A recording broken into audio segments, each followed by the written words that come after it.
Derby Day doesn't get much better than this. No, not at all. The fields are phenomenal. And, we were talking about maybe it's been impacted by the Spring Carnival scheduling, but I tell you what, I am so keen to play with you and the gents this weekend. I tell you what, the Neds app will be getting whacked responsibly this weekend. Tell you that much for free. Already has. On my profile and during the midweeks. Oh, yeah. It's been an absolute fill up of late. And, when we do it responsibly, but when we do it as well, you can check out our profiles to follow us in. Now, we've been building it up to Derby Day. It's our favourite day of the year. So jump on your Neds app, follow us on our profiles, and hopefully we get a few home. But what are you really gambling with? For free and confidential support, visit gamblinghelponline.org.au. I need to ask you a question. Be curious, Drifters. Mr. Brightside fins them off and wins again. Zardozi wins the Oaks for J-Mac. The photo finish. Mr. Brightside or Romantic Warrior. The mare's going. Great guns. Fangirl. Look at her go. Fangirl. Imperatrice has got her. And raced on by Imperatrice by a length. Overpass. More Baker's Delight in Perth. Radina just won it, I'd say. Tom Ketton won the spring champion in a cakewalk. Without a fight, won the Caulfield Cup. It's finally here, mate. The day that we wait for every single year. I think, thinning out of the carnival aside, this is still a cracking card at Flemington for Derby Day. Oh, God, yeah. Also, from now on, you can call me Carl Declan Jones Stefanovic from the Today Show because I break news. You do. You go on with that. Well, you should, as a news hound, you'd never bury the lead. So you knew that Militarize had broken his penis about 3 months ago. He hadn't broken his penis. He'd broken his nads because look, he was shooting, but there wasn't much substance in the shot. As I think, was it the straight? Militarize out of ammo. Yes. Great headline. Phenomenal ammo. Phenomenal headline. Not so phenomenal ammo. Well, to be fair, you broke this news so long ago, they had months to prepare it. They really did. So. I think that podcast was literally like 5 weeks ago. Ages ago. It was so long ago. I literally had to keep scrolling to find the video. I was like, oh my God, where is this thing? Yeah, so breaking news, it's not so breaking, but with all due respect to the Straight, they're doing some phenomenal work. Free news that's not biased when it comes to horse racing. So I love your work, the Straight. Yeah, we're just a couple of jokers taking the piss, and you should not listen to anything we say.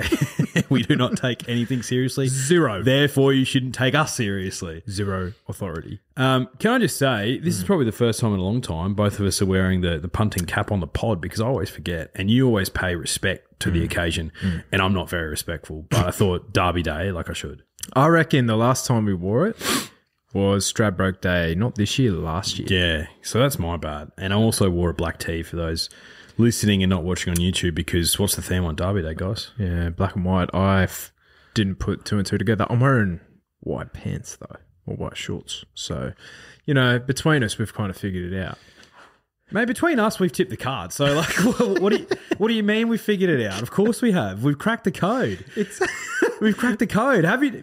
We're recording on a Wednesday. Yeah. Mate, just a little midweek, let's build some bank for Derby Day. Bendigo, what a piece of piss. What was that thing's name? Sea King. Oh, my God. How did that start 6-1? It Mate, demolished left all the Goldines back in the field. Sea King just absolutely destroyed them. All the slowpokes back in the field. Who was running on to second, Barclay Square, and he brained him by 4 lengths, and he went at the 600. He did, yeah. I was like, good ride by Declan Bates. Yeah, I was like, this thing must have a serious engine. Yeah. Declan's like, my thing's travelling. I'm just going to put this race to bed. Well found by me. And me. And you. And a couple others. Just to build some bank for Derby Day. Jeez, we're in the mood. Oh, we're in a serious vein of form, and to be fair, it's been due. So it's good to do it near grand final days, though. And grand final days, in my opinion, get none bigger than Derby Day. But there's a little game I want to play with you. Now, we put it out on our Instagram stories, and if you don't follow us on the Drift Podcast, you better, because there's multiple reasons, right? We put out hard hit and breaking news on there for starters. But for second, we do little things like this. Now, this is the first time we've ever done this in the 9 seasons, nine of them that we've been doing this, where we've put it out to our audience. What would you name a fierce impact, shout the bar, filly or colt? You can choose the gender. We're not precious. So we have some cracking responses from the drifters, but I'm going to kick things off. Mm-hmm. Hangover. Yeah. Classic. Morning after. Head noise. Head noise, good. Yeah. Groggy. Yeah. And I also, this was my fun one, Buzz Frothfield. Now, Declan. Now listen here, Braith. What you need to understand is that Nico is easily the best player on the Cronulla Sharks. No, Gordy, you listen to me. New South Wales. I just got to ask a question. I'm not sure if Freddie really understands what Origin's all about. Mate, he's a walking joke. Like, he's a walking, talking joke. Everything he says is funny. It's just like Bob Catter. Like, let 1,000 blossoms bloom. You know? But I ain't spending any time on it, because in the meantime, every 3 months a person is torn to pieces by a crocodile in North Queensland. Now, I don't necessarily think that Buzz would shout the bar, but he would drink everything behind it. He really would. He would drink it dry, Buzz. I think he likes a punt too. And he's a bit of a fierce journalist, you know what I mean? He sure is. That's how I pieced it together. But do you have any? I do. Whether you could name a horse this or not, this is the first thing that came to mind. Free piss. Yeah. Free piss, Christmas party, work drinks, bar tab, all that sort of stuff. I was thinking, actually, lemon and salt. For like tequila slammers. Yeah, I thought that would Not cock-sucking cowboy. Jaeger bomb. Wet pussy.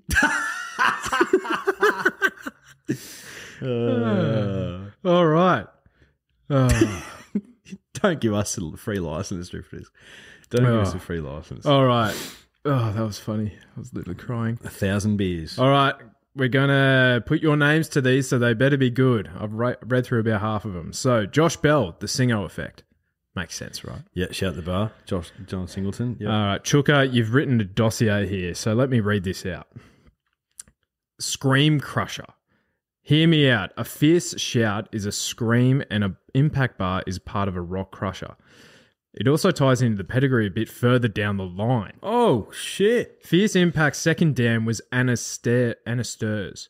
Her fourth grandsire was the stallion named Hyperion, 1930. Hyperion just happens to be the fourth grandsire of a fairly well-known Kiwi runner named Bone Crusher.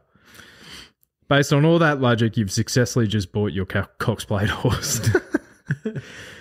Okay, Chuka, did we ask for an essay?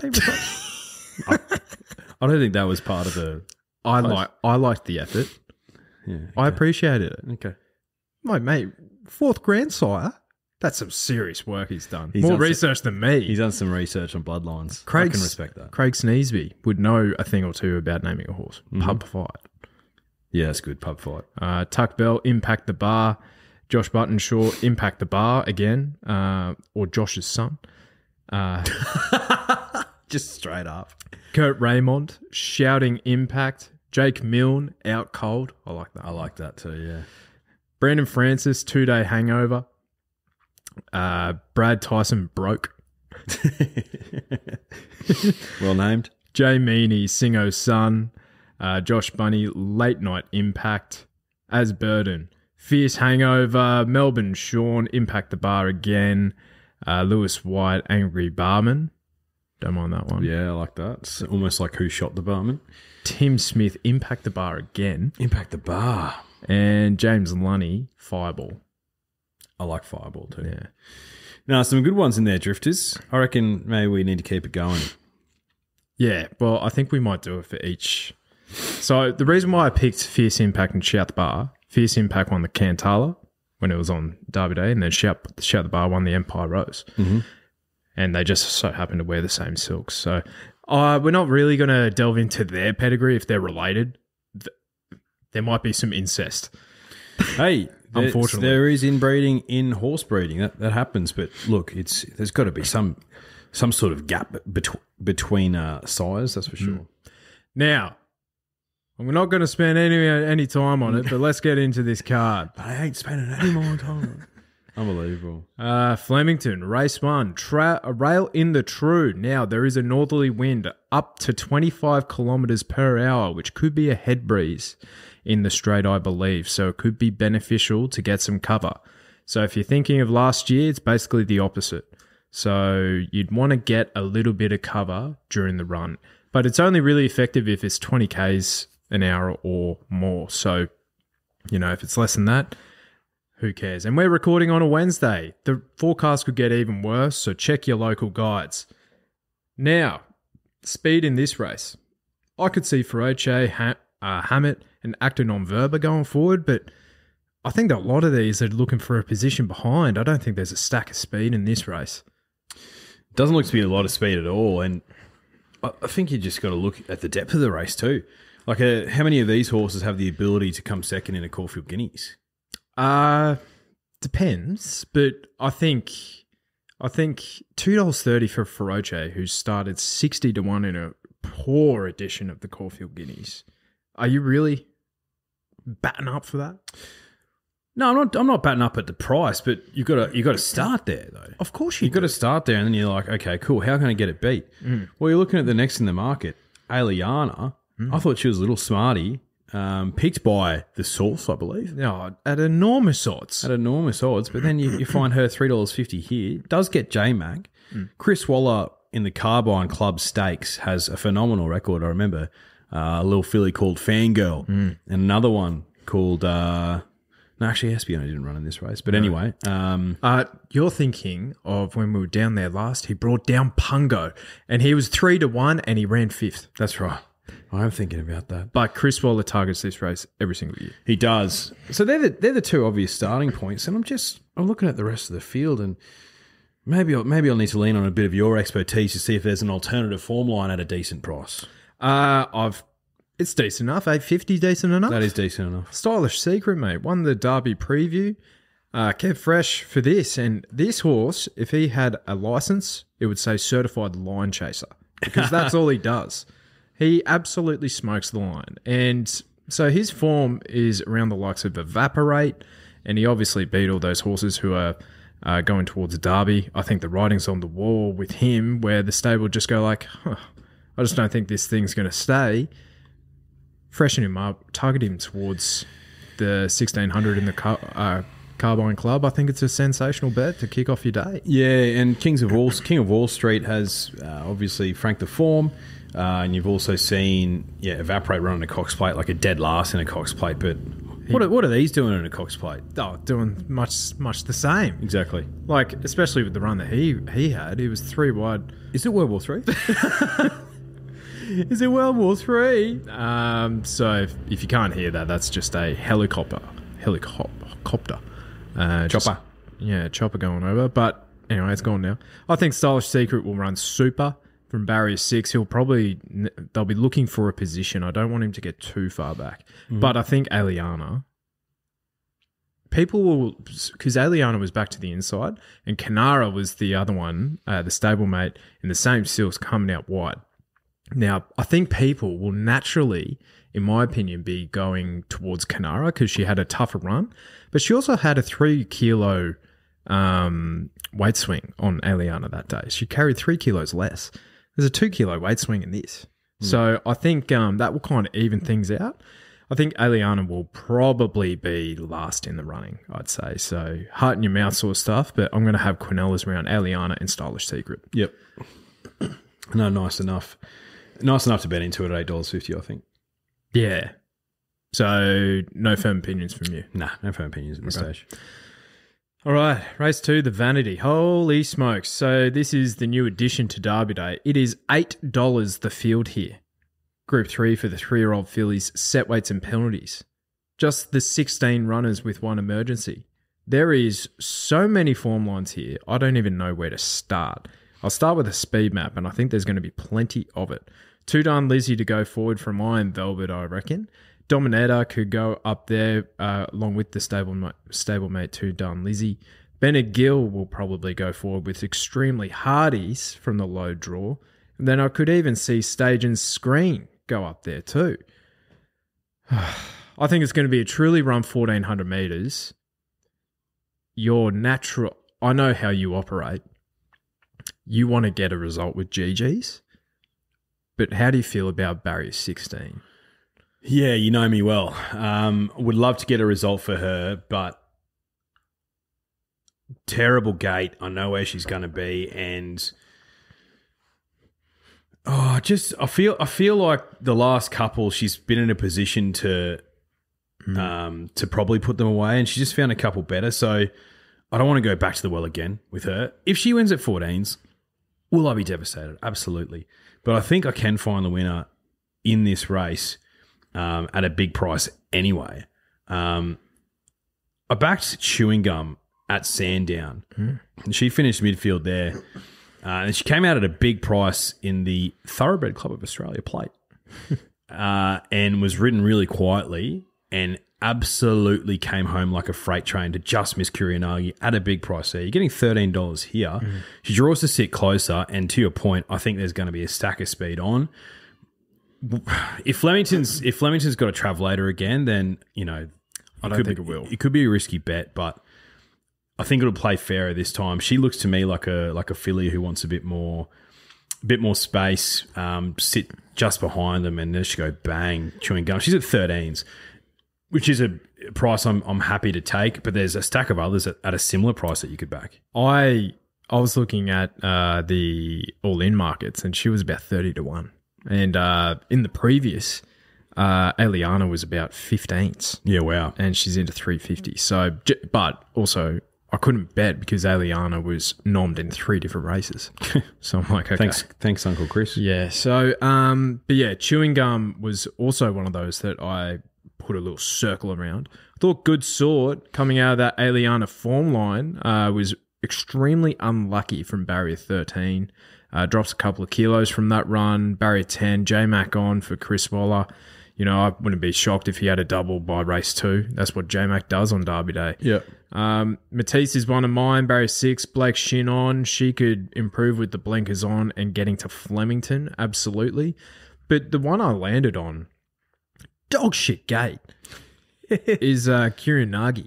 Now, 13 to 1, Jamie Carr. I have found Jamie Carr a lot, which I hate it when I keep going back to the same jockey. I'm like, well, I'm either a genius or it's just not going to happen. Yeah, this jockey's either having the greatest day of all time or I'm completely missing. I thought she was really, really solid against like that pattern of the day on Caulfield Cup Day, if it was that day. Yeah. Whatever day that was. So I thought she was super. And Jamie Carr heard her on radio during the week saying that this horse has improved about 10 lengths when she rode her into 4th in the Quizette, and just from riding her in track work. So I think she's a happy little filly, and she's shown some talent in her 2-year-old season now. I think it might have finally clicked for her. So I think she'll run super. Now, back to Chewing Gum. It'd be nice to see these Silks get a win on Saturday due to the passing of... Colin McKenna. Yes, absolutely. Absolutely. And look, the Hayes boys, you know, we made this point in the last few weeks, they're absolutely on fire. So, yeah, but I agree. I think because I like Chewing Gum, I also like Kuriyanagi was the gate that swayed me. And I think just the setup of the race, the speed map, I think she'll get one last crack at it. All right, race 3 is the Rising Fast Group 3 handicap. This is a cracking little contest, I thought. Not much speed in it again. I thought Jungle Jim will likely go forward with Who Dares and maybe Marble 9 from out wide. Did you see things pretty similar? Yeah, I did. Now, fascinating runner here. He was dual nominated, Schwartz, for this, and I think he was also in the Winners' Stakes, I believe, in Sydney. or another race. Comes to Melbourne. He's raced at Flemington once before. I believe it might have been Champions Day, and he absolutely brained him. So, are you on Team Schwartz here, or you want to go something else? I am leaning towards Schwartz. I gave Spacewalk a big chance in this race. Mate, so he lost on Caulfield Cup Day last year, then bounced out of that and won this race, which I actually think it might have been on Champions Day last year, if my memory serves me correctly. No, it was Derby Day. Forget what I'm talking about. Anyway, so very similar runs. And he was carrying a stack of weight that day. He actually drops 3.5 kilos to Ray in a weight swing there. I think he's racing super, and Jamie's on again. Barrier 14, he can just come down the outside, and I think he does his best racing down the straight spacewalk. I think so. The only thing that made me lean more towards Camp Schwartz was we know Spacewalk, and his best is exposed. His best is still good enough to win this, but I think Schwartz is a horse who has a little bit more under the hood. Interesting starting point for him here. He hasn't raced since August, so coming off a spell, I'm thinking maybe, okay, we start him off here at the 1,200 metres. Maybe there's a race for him by the end of the spring, maybe a Rupert Clark, or maybe something over in WA, maybe? Rupert Clark is the target. Okay. So is he going to be wound up fully? No, but I don't think he'll take much more improvement out of this because the Rupert Clark's not too far away at all. So, plus I love Gate 10 with J-Mac. That's just tick for me. Yeah. Yeah. If he can find a bit of cover, I think he'll be awfully hard to beat. So Schwartz and Spacewalk are the ones. If you're looking for another one, Mahaba is that horse. Barrier 2, if the rail is on down the straight, which stranger things have happened. He was at a huge price first up. He drifted out to $51 from 20s. But he ran on super. Oscar was into second that day, Oscar's Fortune. So how is the form? We'll know by then. But Bellatrix Star was the horse that went on to run that race. He was at 58.5 kilos there. He gets 57 here. And we've seen him at the Valley knock off Brave Mead second up before. So I think he'll run super. Now, the Damien Oliver, 1,400 metres, Group 2 handicap. Is it just as simple as another Will versus Jimmy? Will versus Jimmy.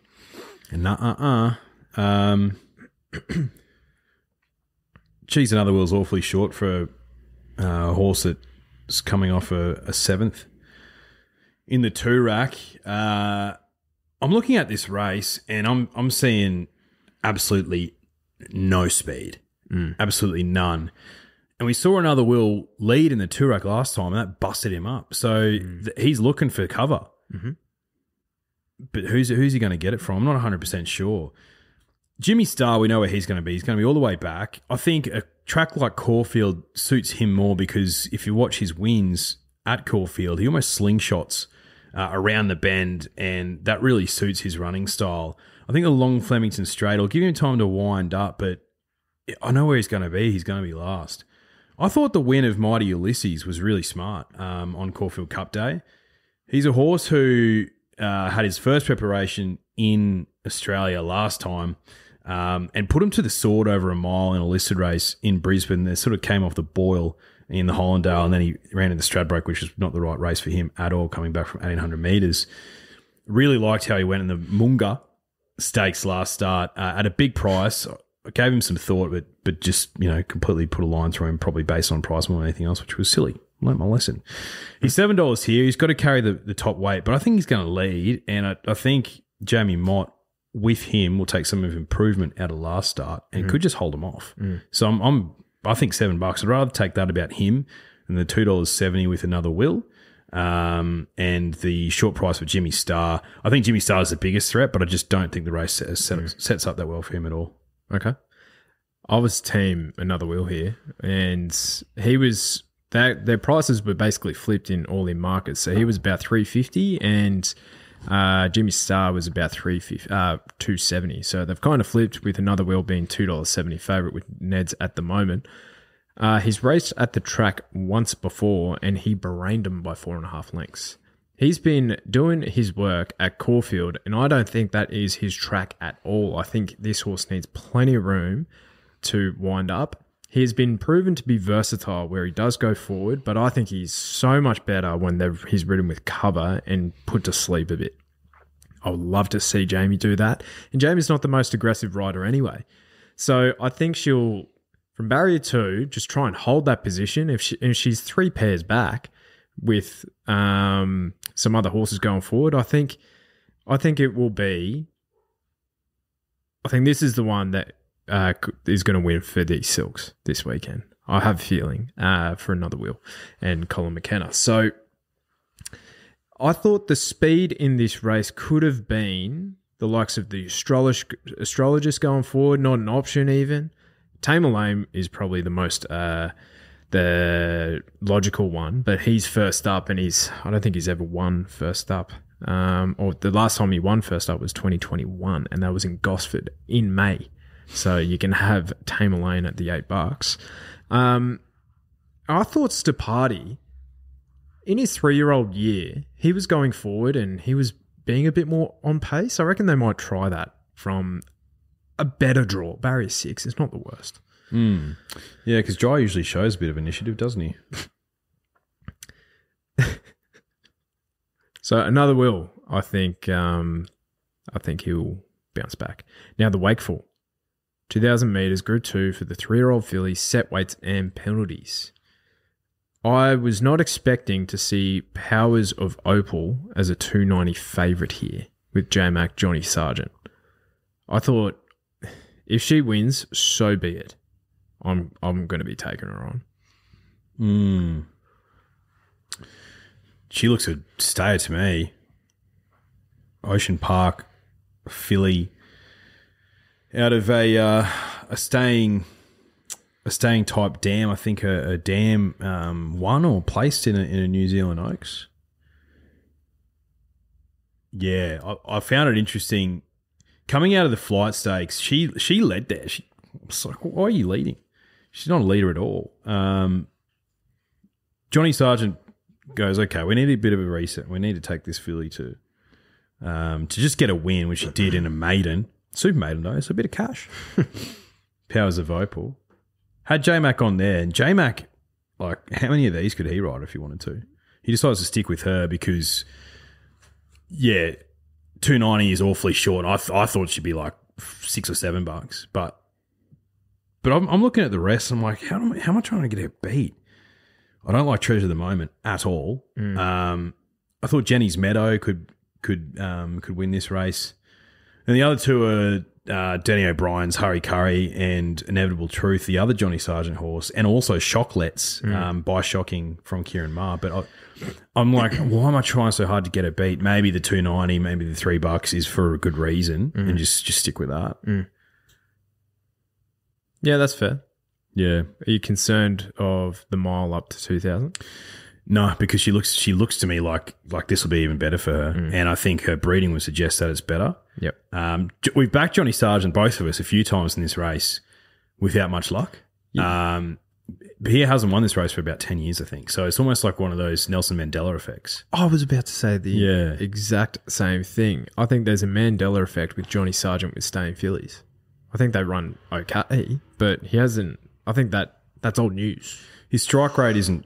If a lot of his horses, a lot of his fillies, their strike rate isn't fantastic, and you're like, oh, you just wait for it to get out a bit further, and then it's like, well, something else will come along by then. That's just one all the way through anyway. So, yeah. Look, if Harlem Queen out of the Spring Champion Stakes was in this race, I'd be all over it like a rash. Because I think if you're versing the boys in that race and you're coming to this, you're putting them to the sword. But she's not here, so Powers of Opal is the one that I'm having on top at the moment. Yeah, I think. Again, Jamie Carr, Hurry Curry is the one for me. She right on the card. Fucking hell. I'm giving her another chance. Look, of the stablemates, what do you take out of this, right? Because Jai's been riding this thing and he's jumped on the stablemate Inevitable Truth.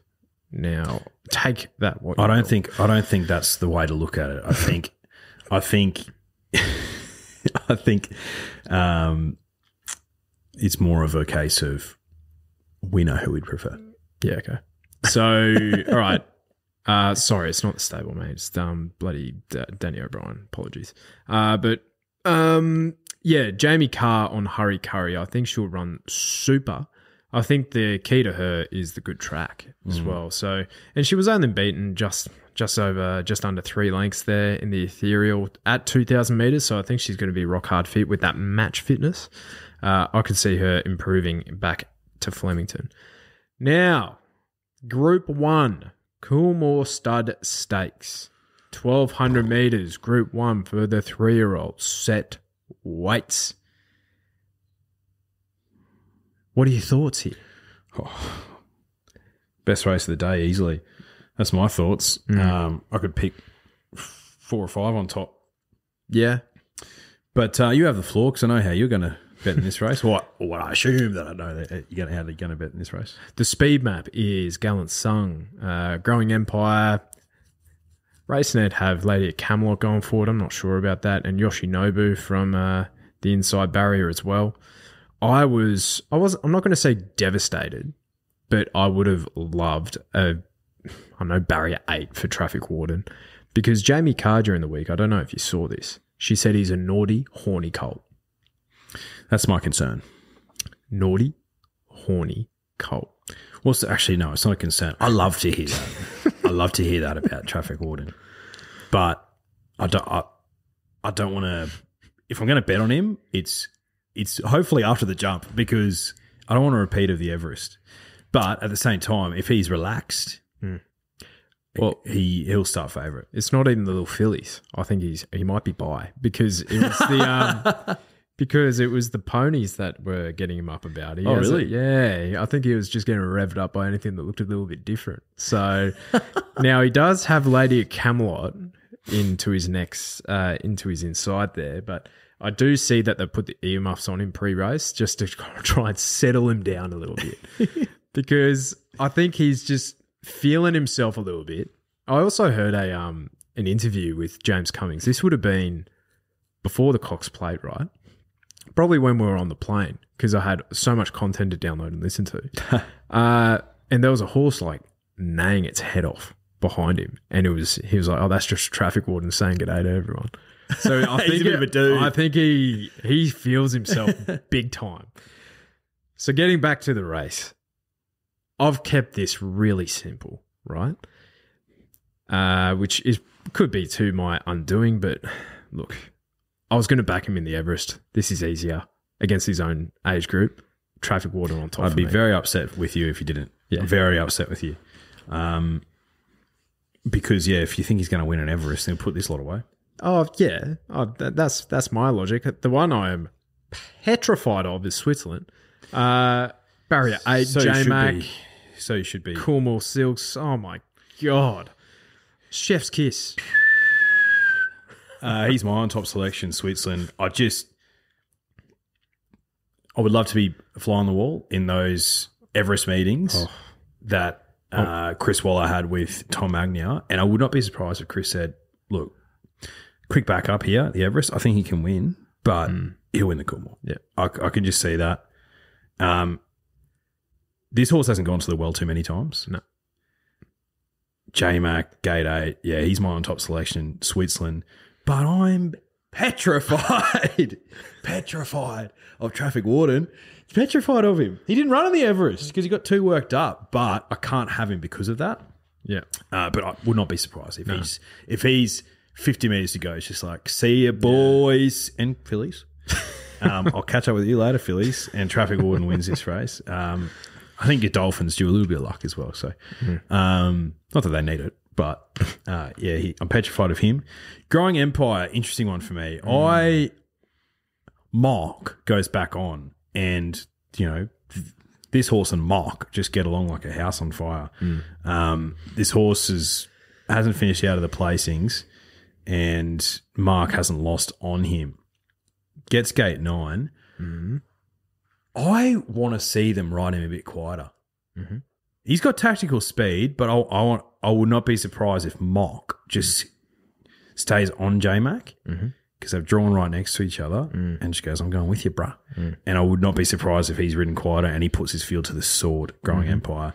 He's run down the straight before, so he's got that experience. He's by Zoo Star. I feel like every single Zoo Star horse can get down the straight because their old man could. They're the three for me, like comfortably. That'll be fighting at the finish. What's Lady of Camelot done wrong this prep? She was a bit... Market spat her out. They chewed her up, spat her out because she was backed into 380, I think, equal favourite in the Moir, and then she started about 550. That gave me the ick a little bit, and I was big on her that day. She hung on for third. She was gritty. The next day on the shorts was possibly the worst setup for any horse I've ever seen. That was ridiculous. Like, she had 55 kilos where she was equal weights with I Am Me. Like, never going to feature there. In the Everest, though, she was the second girl home after Bella Nipotina and the second 3-year-old home. So I think the market has just I think it's more SP profile based. 50 to 1. She was 13 to 1, and then she was hated first up, where she was fancied early, and then they spat her out. So I think her price at $9.50. If you like Lady of Camelot, by all means, absolutely. Yeah, well, just for me, it's just for a horse who ran fourth in an Everest, who's, arguably went just as good as Growing Empire and is triple the price. That doesn't really make a lot of sense to me. Like, she's not in my numbers, but I just wanted to point out, if you're interested, it makes sense. Now I'm thinking about it a bit more. Traffic Warden could just be a big dumb dude, right? And I reckon him drawing the fence, or near enough, I reckon could be in his favour. Because when he won at Flemington, he drew out. Jamie got him to the fence and he led that field, which we'd never seen before. And he put him away easily. Yeah. And now that field was... The victim was on him that day. That field was not this. He was a silly price too, from memory. So I reckon he could just sneak up and not go around another horse and just put him away. Now, Bellatrix Star's the other one, if you're looking for an alternative form lines to that elite crop. 620 grand in the bank. That'll do. 3 on the bounce. Gives me September Run vibes. Now, September Run was exclusively down the straight at Flemington. But this girl's been everywhere. And her most impressive win of the prep was probably last start against the likes of Oscar's Fortune, where she had 51 kilos against some season-old sprinters. But she's done it against her own sex as well. Yeah, I think she'll run super. I'm not an exotic guy. Very rarely am I an exotic guy, but that's your first 4, and I will have that bet on myself. Which one are you having? Are you putting Bellatrix Star in, or are you having all 5? Oh, having all 5, yeah. That to me is just a no-brainer. Yeah. Or even just box them up in a try. Yeah. And just, hope for the best. Hope for the best. Hope Growing Empire loses. Yep. Pretty much. Shout out to Camp Snowden for Bodyguard. Hope he runs really well. With Huey on, significant booking. Big Dick Hugh is a big booking. Yeah. Now, Bodyguard will probably actually play his role, barrier 2. He'll probably be the one that Traffic Warden's taken a sit behind. So Bodyguard has a role to play. From what you've said, Traffic Warden could be interested in Bodyguard. same sort of professions. Well, that's why he might run quick after him. He's like, get over here, lad. Now, the Victoria Derby is race 7, 2,500 metre Group 1. Fascinating contest. The barrier draw has made this so much more fascinating. Oh, yeah, it has. Because your favourite, El Castello, has drawn barrier 18. He'll come into barrier 16 after scratchings of the emergencies, but whew, $3.60 has to be good. He is good, but is he a vintage spring champion winner? I don't know. I'm keen to take him on. I've left him out of my numbers. Yeah, hated the gate for him, El Castello. Hated the gate for him. I think he has to go on your numbers, and he'll be in our quaddie, that's for sure. I've watched his last couple of replays, and he's always had a really favourable position. But he's also, when he's been challenged, he's found again. He's also, let me let me counterpoint to that before you elaborate. I think he got challenged by a horse that has zero interest in racing. Yeah, that's so fair. Like Henline, he's not here. Exactly. I think that speaks volumes. So Henline came up, looked like he was going to breeze past him, and then he's like, nah, am I really doing this still? Yeah. This is my logic when it comes to El Costello. Firm agreement, I think I would have had a bet on in the Red Aces race, the Vars, last weekend. Would he have won it? I don't know, but I think I would have had a bet on him. El Costello beat him fair and square. So I think, in my mind, by that logic, he's number one seed for me, and he's a disgusting price, though. I don't know if I like the Vars form this year. I agree with you, and I'm going with a form reference that I typically think is complete and utter dog shit for the Derby each year. I'm going with the Geelong Classic this year. Yeah. I think Saint-Emilion. I think the lead-ups for the Derby, I think it's been the most truly run. And 2,200 metres, I think you need a bit more match fitness heading towards this. Yeah, I agree with you. He's the one I found as well at double figures, Saint-Emilion. So he's definitely in my numbers. I know I've got a ticket for him, and it's less than his price now. Number 13, Scary.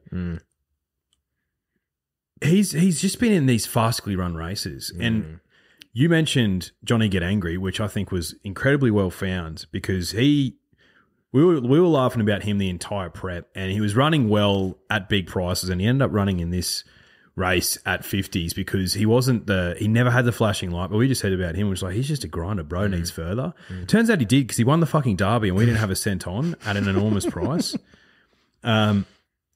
Scary gives me those sort of vibes. Like if this is a truly run 2,500 metre, look, it could be fastly run. Who knows, right? But if it is, I know for a fact he'll see out the distance because he just gives me those vibes, Scary. So I've got him in my numbers as well. And I do think Red Ace is like, even though I don't really like the form that much, like he's got more under the tank for me, and this has always been the grand final. So they're my four. Am I awfully confident at El Costello? He's my top selection at $3.60? Absolutely not. But if he drew gate 9, would I be confident? Probably. So I can't be that spooked. Yep. This is going on my profile, guaranteed. So Saint-Emilion at 14-1, I think. I've just rewatched his last few runs, 1,600 metres at Goulburn and then 2,200 metres Where'd you find that? at Geelong. He's just like, he's got panels on what he's versing. But that Goulburn race, like there was another win out of it as well. I think the key to him is a good ground because he was had nothing in a super maiden at Kembla on a heavy 8. So I think the good ground is definitely going to suit him. Look, he is a schnitzel colt, but I had a look into it. His dam placed in a South Australian Oaks. So I think there's some sort of staying pedigree there in his bloodlines if you look really deep. So I'm happy to side with him. Barrier 6, TC. I think he'll be, third pair back. And I think he's just got an explosive turn of foot, which isn't necessarily the best recipe for a Derby. But I think at that price, I'm happy to find out. Well, if all the lead-up races to the Derby have been fastly run, who's to say that this will be anything different? And what do you need at an end of a slow race to win? You need to turn of foot. Yeah. So I think the Geelong Classic, in my view, is probably one of the better form references heading to this year's Derby. So I'm happy to take him. King of Thunder, I think, on the quick backup is probably the one I want to take out of the Vars. So he was hitting the line extremely nicely. I think 2,500 metres is only going to suit him as well. J-Mac from Barrier 1 will put him to sleep. I think he'll be hitting the line super. King of Wall Street for Matty Kumani. I would love this horse to win. Matty Kumani is such an underrated trainer of stayers, and he's still yet to get his Group 1 win. I think this horse will run super. He's only a slight, tiny little thing, but he's a little pocket rocket with us, and he just loves getting out in distance. I feel like he's going to run super. And then I think of the rest, Red Aces from Barrier 4. Jamie Mott would always love to see him win. Yep, the tallest jockey in Australia. All right.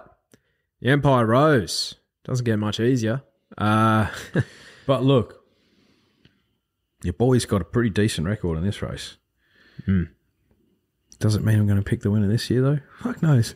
It's, like you said. Did you find Pride of Jenny last year? Oh, Was it Shout the Bar the year before? No, it was Ice Bath. Was that 2 years ago? was that 2 years ago?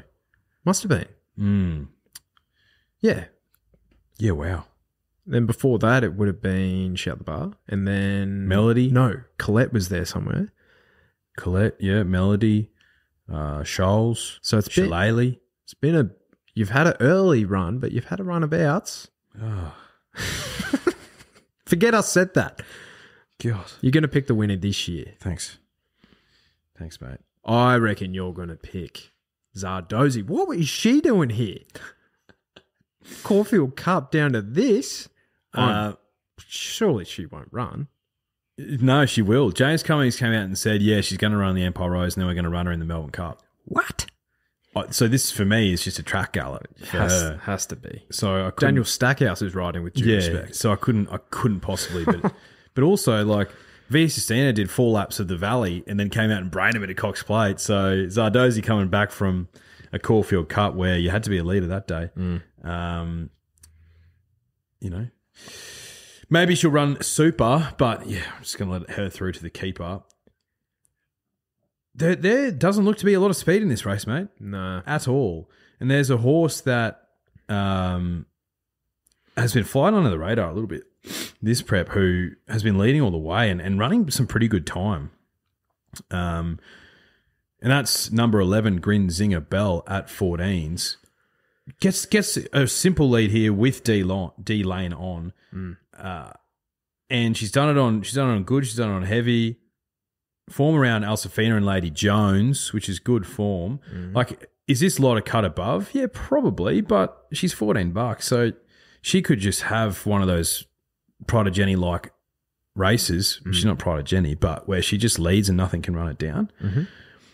Atishu's obviously got a phenomenal record in this race, and I like to set up 2,000 metres from the Deny Knowledge race, the Might and Power, which is the A1 form heading into this race, and she could just be scooting home like a freight train.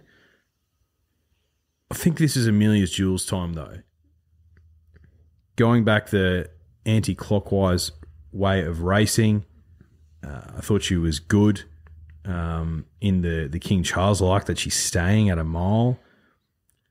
You found Jamie Carr for the first half of the field. I'm not saying I'm finding her any, for the second half, but yeah, I think this is the race for Millie. This has always been the grand final, and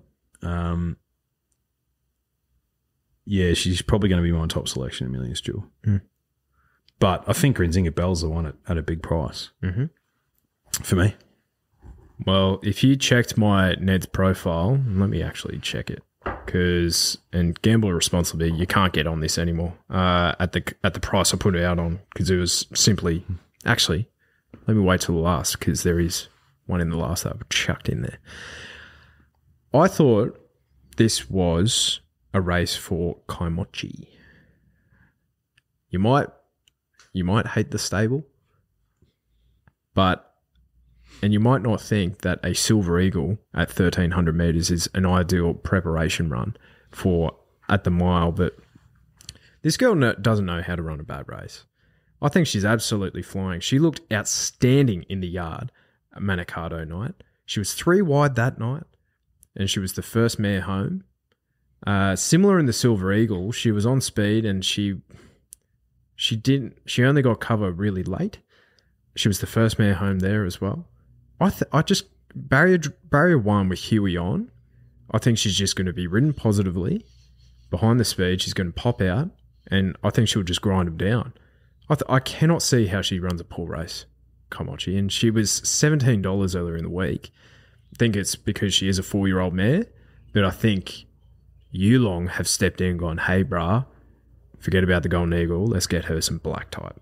So I think this is the Group 1 that is really winnable for her. She does need to step up, but I think she's been racing as well as she could be to be featuring here. The other ones, a tissue, Millie's Jewel, as you kind of mentioned. Millie's Jewel has raced 15 times on her Melbourne leg, won 9 times, ran second 4 times, missed out the placings twice. Good track is obviously the key to her. She's found some, they're soft 5s, but I think dulls the brilliance a little bit. I think good 3 by this stage will suit her down to the ground. Orchestral we have not talked about, $7. Blinker's first time to try and sharpen her up. She's missed the last 2 starts this prep. She's for mine a horse who needs to be out over further. Do you think it's telling that J-Mac's not taking the ride? Absolutely it is. Absolutely it is. I find it mind-boggling that she's running in races at this distance. Against her own sex, yeah, but she looked to have elite staying talent to me, and I know she didn't win the Australian Oaks, but she was up for an awfully long time. Like that was after a Derby win. And not a lot of fillies can beat the boys in a Derby. No. So I think they've gone to the well a bit too much with this filly. What do I know about training?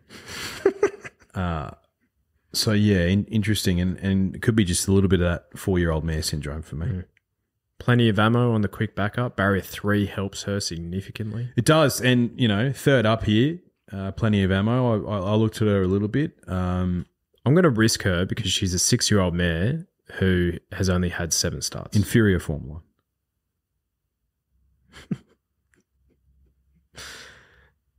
Yeah. I thought Safina would run well. Barrier 6, Shin on as well. It's a very deep race. It is, yeah, it is. Struggling to find a first 4, but you got her. Yeah, Revolutionary Miss will be super, but my first 4 is Komachi on top from Safina, a tissue at Millie's Jewel. Yeah, Millie the filly on top for me. Grinzinger Bell will run well, tissue. And I think Lady in Pink is another good roughie that I'd like to include. Mate, you're well within your means too. Yeah. Well within your means. Now, the Furphy Sprint. We have had some success in this race. Forever, really. Since the dawn of time. I think we get it every single year. Mm-hmm. Now, 1,100 metres, Group 3 for the mares. Set weights and penalties. Now, I thought there was a few horses in this race that were clear bets. But I want to start with Ferrari. $6.50 coming from benchmark 78 form in Sydney, where she knocked over Tristate, who races exclusively in that grade and wins once a year. Beat it by less than half a length. Is she just like... Is she overrated? Like, this is a Group 3 in a pretty deep field. Like, there's 19 runners in it. I'm very keen to take her on. She didn't know my numbers. Yeah. Not that we're doing a first 4 for this race, but I didn't give her much consideration, no. And she was a good friend of mine last start, but yeah, you're right, in different gravy and going down the straight for the first time, I believe. No, she's been down the straight once before. And she got knocked up that day. She was $1.80 drifting out to $2.20, where Right to Party knocked her off. So, yeah, need to see her do it in this grade, because they've kind of avoided the tough lead-up runs and gone to benchmark 78s in the last in Sydney, which are just absolute dross races. It's absolute lottery. There's 2 horses here who've got a significant jockey upgrade. Number 5, A Little Deep, and number 17, Isthmus.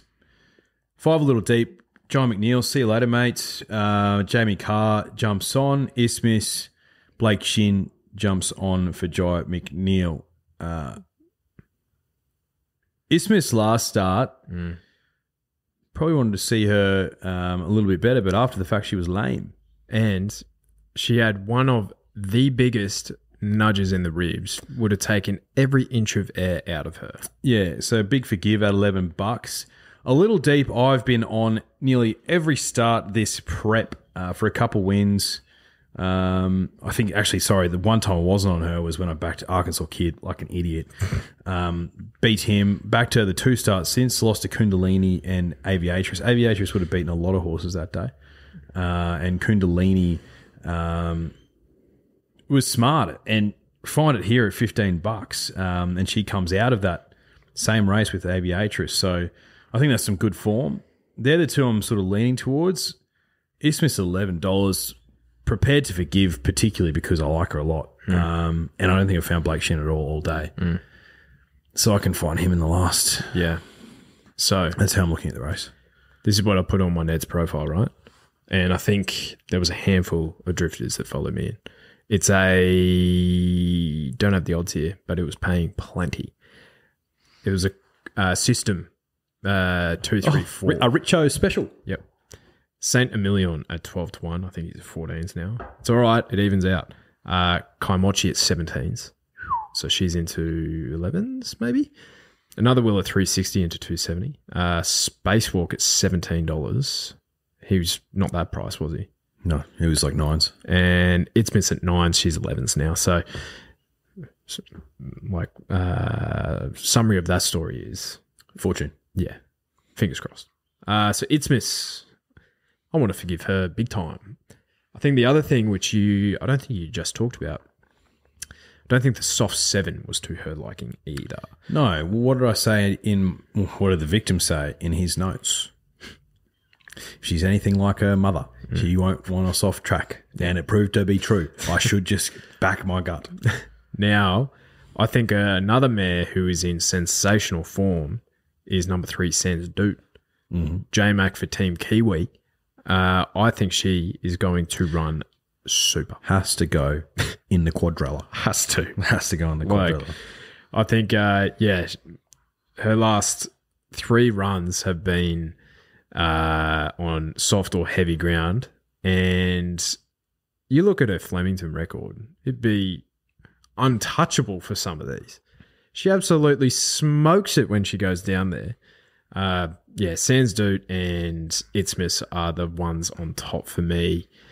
There was keen to take on Ferrari, keen to take on Wanda Rocks, who's bringing some Brisbane form over 1,000 metres. I think she's not quite good enough. So nice deep race, but I'm keen to get into it.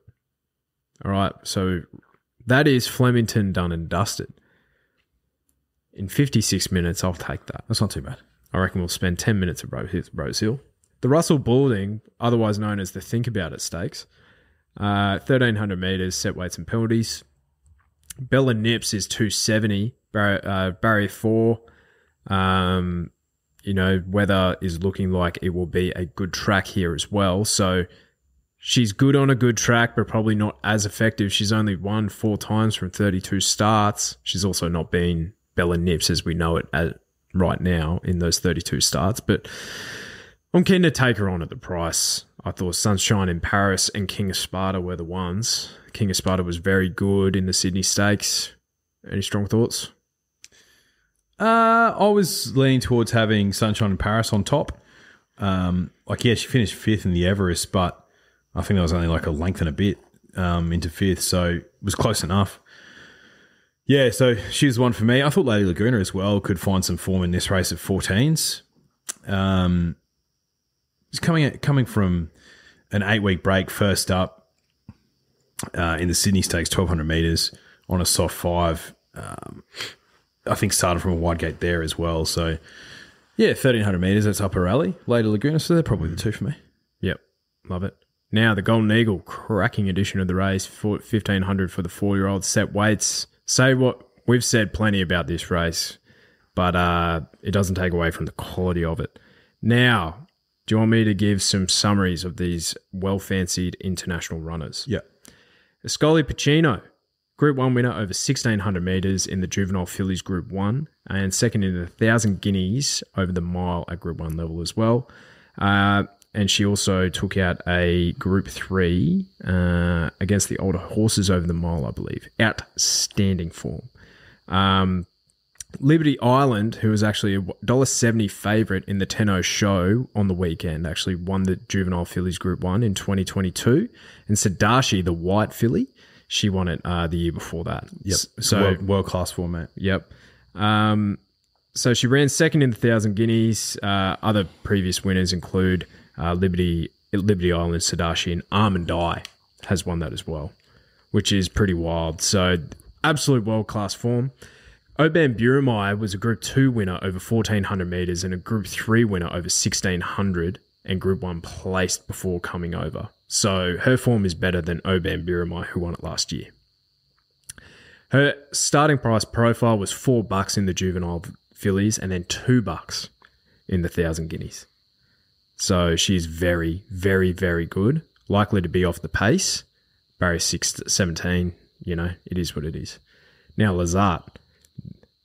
This is, I usually pen the Europeans at this distance, more sprinting types, but this horse could be the exception. He is an absolute winning machine. Last 4 races have been from listed to Group 1 level, from 1,300 to 1,500 metres on good and heavy tracks. He handles all ground. The latest was against the older horses at Group 1 level. It was the... enjoy this pronunciation. The Arc Prix Maurice de Geest. Arc de Maurice de Geest. Previous winners include Moonlight Cloud, who won the race 3 times, who nearly knocked off Black Caviar. Now, she tore 2 muscles in the race, but we don't need to go over that. There's only one horse who's rated higher in Australia than Via Sistina did on the weekend in the Cox Plate, according to Dan O'Sullivan. That's Black Caviar with 117 on the reg, bruh. Yeah, so he's only seen the good ground, the only time he's seen good ground, because it always bloody raining in France, was his latest at Group 1 level, and he brained that field by 4 lengths. Mm-hmm. He was doing his best work late. He's unbeaten in his career, boasting winning margins of 3.5 lengths, 6 lengths, 4.5 lengths, 2.5, and 4 from his 6 career starts. He's very good. I think he goes forward and kind of bullies these from barrier 8, barrier 12 rather. So I think he's a sensational winning chance. I think they both are. Mm-hmm. So your team internationals, and there's other internationals in the race, but these 2 will be the first ones home. Yes, I'm team internationals. You love the Japanese, mate, and there's a reason why, because the horses themselves are of the highest quality. Their preparation is of the highest quality. We saw firsthand. Prognosis looked $1 million. And he would have won that race in a lot of years, I think. I think hearing Dan O'Sullivan, I think he runs second to Ligue Rocheur, but he wins all the others. Yeah. So... unbelievable. And Oban Burumai won this race last year. Ligue Rocheur, we saw that. Warp Speed ran in the Caulfield Cup, but, soft track. Plus, we're looking at middle distance thing. Middle distance for the Japanese horse. You think they're the best in the world. Okay, if that's the case then, and if the Japanese are saying, yeah, she's probably our best miler, she puts this lot to the sword, doesn't she? Ascoli Pacino? Yeah, I think that I'm a little bit spooked by the barrier, not going to lie to you, because Rosehill getting that far back, I honestly think she'll be last. I think they're not saying arrogant, I think they just think she is so much better, which she is. I think she might get too far back on Rosehill, where it's going to be a good 3 track, which is, again, to her liking, but it's going to be really tough for her to make up the ground. Oh, yeah, I think so, but she's got the right jockey on. She's got the Magic Man on. She's $4.40 with Neds at the moment. What price would she be if she drew 7, not 17? Oh, mate, she'd be $2.50. Okay, so that's a $2 price discrepancy. I'll take it. Easily on top. I think she's just so much better. And we could just be like, oh, okay. I think for me, in a race like this, sometimes she can find herself, in the back half of the field, yeah, but with cover, and sometimes Rosehill plays so fair that every horse has their chance. And I think in a race that's worth this much money, I know last year's was a bit of a walk, but it wasn't the quality this race is. If it turns into a sit and sprint, if it's a truly on race, she's the one I want to be on quite comfortably. Yeah, Lazat, bruh, like it's serious form too. And I read an article about him somewhere this week, and they're like, bro, if this horse had nuts, he wouldn't be here. Bro's just trying to pick up some cash, which is what you do with a gelding. That's the beauty of them. Yep. So Lazat, yeah, absolutely a winning chance. And then outside of that, like, I'm a big Jolly Star guy, absolutely. I think she can run super here. She rattled home in the Everest, and I sort of look at that race, and I'm like, okay, so they wanted to keep her fresh for that, and she did rattle home. From gate 11, where's she going to be, especially with someone like Karen McAvoy on, and is she going to out sprint the Japanese horse? Maybe, I don't know, but I think she'll be in front of the Japanese horse. So Jolly Star, yeah, absolutely. She's $5. Steffi Magnetica, $10, Stradbroke winner. Forgive her Everest run. She can run well. Like, it's just so deep. I think Kitty Cat Tom can run well. Southport Tycoon at 11s can run well. Straka, who's been a winning machine, he's 20-1. I'm convinced that there's a big race in Skybird. She's 41-1. So that the chances don't end there, but I'm confident that the Japanese has the class to win this race. And yeah, the gate's shit, but like I'll find out at that price for a horse that's starting $2 in Group 3s in Japan. Please. I'm honestly a coin flip between her and Lazat. Like I think I'm leaning towards Lazat from the barrier. That's the only thing. And still, he's drawn barrier 12. It's not an outstanding barrier. No. Like he still has to do some work. But I think his wins have just been so impressive, and so have hers, but they've been a bit tighter. So I've got Lazard on top from Ascoli Pacino, Jolly Star, best of the locals, and War Machine at any old odds. He was 70-1 after the barrier draw from barrier 7, Jay Ford for Team Maroney. Now, he was third in the Silver Eagle, rather, but before that, he was getting knocked off as a $2.50 favourite against Barrackeel. We've seen what Barrackeel's done. Now, you might say, hey, that's a benchmark 84. Barrackeel is a Group 1 class horse, in my opinion. So I think War Machine is a sneaky good horse. Yeah, Ascoli Pacino on top for me by Lazat. Jolly Star's got to be in the numbers for me. And at odds, I'm just convinced Skybird's got a big race in her. And that big race for her could be a 4th and a Golden Eagle. You know what I mean? Yeah, mate, I understand that. And then she'll come out in a Empire Rose next year. Now, the Rosehill Gold Cup, not the best way to finish, but, we have to finish with something. It is what it is. A couple of internationals here. Relentless Voyager, and how do you pronounce the one down the bottom? Where is it? Do you accept? Aquarius? No. Saganiti as well. The French horse. So I will start with Saganati. So Group 3 placed in France over 2,400 metres. They have some of the best stayers on the planet. So I think he's going to be targeted at our middle distance races. He's a steel grey colt, so you'll like the look of him. But Relentless Voyager, they were aiming up at a Melbourne Cup before he was denied by the vets. First up at 2,000 metres, I think he could have enough speed in his legs for this, but I feel like I need to do a bit more form on him, and we know the level of the rest of these, so I'm kind of leaning towards one of those two, probably the grey, Saganati. I don't have a strong opinion on this race at all, mate. I think the international form is no doubt probably going to be better. I thought Madatsu was a pretty big price at 15s. Yeah, I think the thing that is not in his favour, so a horse like Akura Rios, who has done not much in Australia, but I think he gets a pretty severe weight advantage on that horse. Means him 6.5 kilos better at the weights. So Madatsu still at 53 is awfully still better play. Oh, he's okay place, but he just mixes his form a little bit. And this is his toughest test, I feel.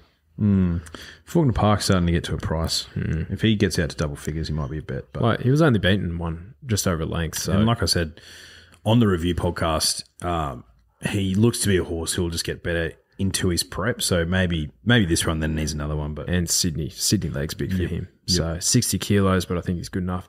If non-conformist wins, I will throw up. And that's all she wrote. big day. Huge day. Work to do. 70 minutes of the best. I think that's fair enough for Absolutely. Daylight today. 100%. What's the highlight for you? Coolmore stud. It's a good addition, isn't it? It's a fantastic addition. Wouldn't be surprised by any of those 5 horses that I outlined winning the race. Outside of that, I'd be shocked. Yeah. That's why you play exotic, brah. 5 in the quaddie. No more. I'm thinking we might have, and don't put my foot down often, but I might put my foot down. 2 quaddies. Skinny fat. Yeah. Yes, mate. Skinny fat might put my foot down. Yep. Not in Sydney, just in Melbourne. We have the kitty to play with. Let's Do we? put it that way. Do we ever? I reckon whoever's dealing Caribbean side of the casino on Saturday night will be shaking in their boots. Shaking. Let me... Kitty. 1, 2. How many? All right. Best of luck if you're having a bet this weekend. Get your tips in for the Group 1 tipping comp. I think it is a very easy week for you to get some ground back at double figures. Not easy, obviously, because you have to find them. But, yeah. Wouldn't be surprised if every single winner of the Group 1s is at double figures. So let's put it that way. Best of luck. If you're having a bet, do it with Neds. Thanks for listening. See you later. Good luck, drifters.